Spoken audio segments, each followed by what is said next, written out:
The best way to describe speed is kind of like it's a little bit of a adrenaline rush. In the Pro Outlaw, we go about 175 mile an hour. In the Top Fuel boat, we go, right now our top speed's been 255. And the first time you hit those speeds, it's addicting would be the best way to put it. So your adrenaline's pumping for a while before you whack the throttle and a long while afterwards. And that's what makes you come back for more.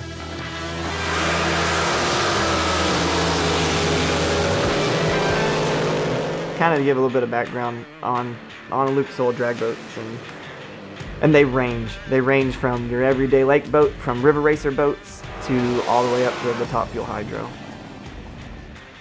Our fuel boat, just like in HRA, we make 9,000 horsepower, somewhere 8,000 to 9,000 horsepower.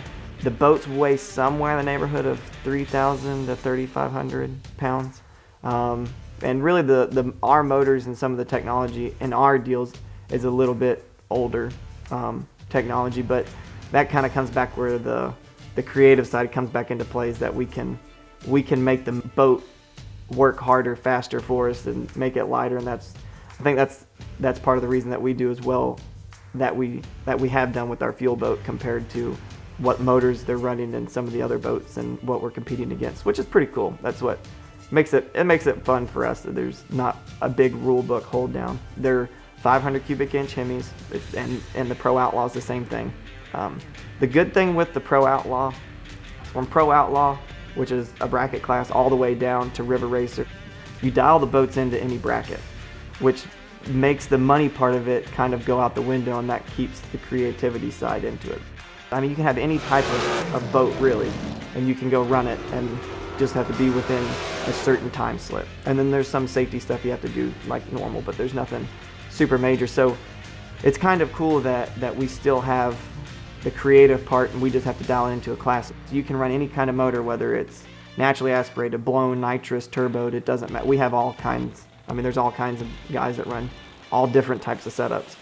You know, a lot of people have talked about whether drag racing or stock cars, what they used to be, where the creativity comes back into. It's a lot what it is still. I mean, that's why I personally like the boat over anything else, is because of that side of it. And you can do things, and there's not a rule book to hold you down, because when there's rules, unless there's safety rules, it just takes that creativity out of it, and it makes everybody go by the same book and everybody go by the same code, more or less. That takes it all away.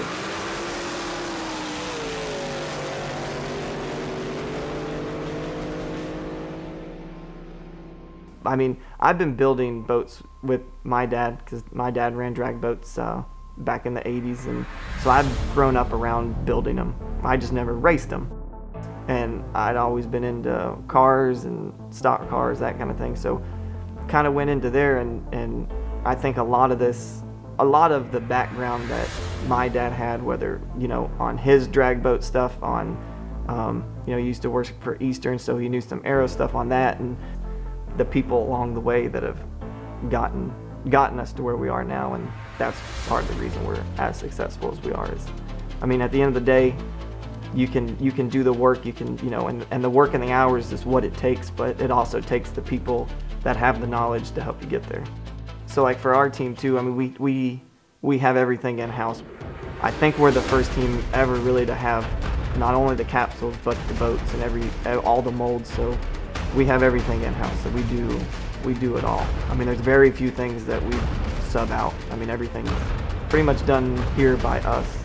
So we know every nut and bolt. We know everything. We know every washer. We know every inch of glass, everything on all of our boats. So I think that also helps on setting us apart. And we can redesign a lot of the stuff. I mean, we can re-engineer it if we want, or make things better, stronger, faster. Having, you know, all the things that we do know, and that we're building everything in-house, I think all of that plays into, I mean, you have to be comfortable in the boat to even run well. So the safety part of it, and a lot of people I don't think realize this, some of the racers don't realize this, is that if you are comfortable in what you're driving, you will actually do better. And they've tested it. I mean, there's done legitimate testing on a number of things. So if you're comfortable in what you're driving and you feel safe, secure, whatever, you're going to drive it harder than you would if you didn't know and you're uncomfortable and, you know, seat's not right, the helmet's not right, if the things aren't right, and you're safer. So it's safety and comfort and all of that, and what we do kind of plays all together, and why we do the crazy things we do, you know? How to get that tent, or how to get that 2 tents, or how to get, I think that part of it is what separates some of the race teams from your mediocre to your average to your really good race teams. I think how you search for it and what you look for, and what you do and the things you do back at the shop.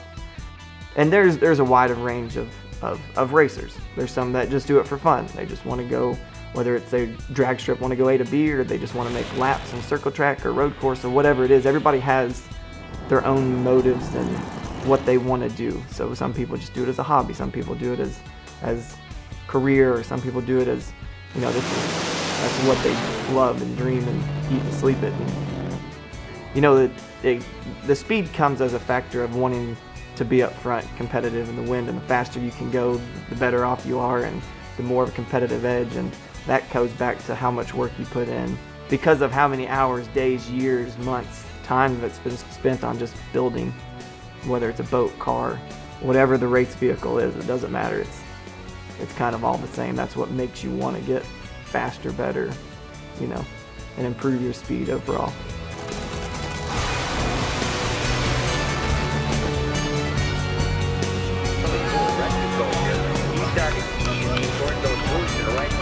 But, you know, Mike Robin got a little bit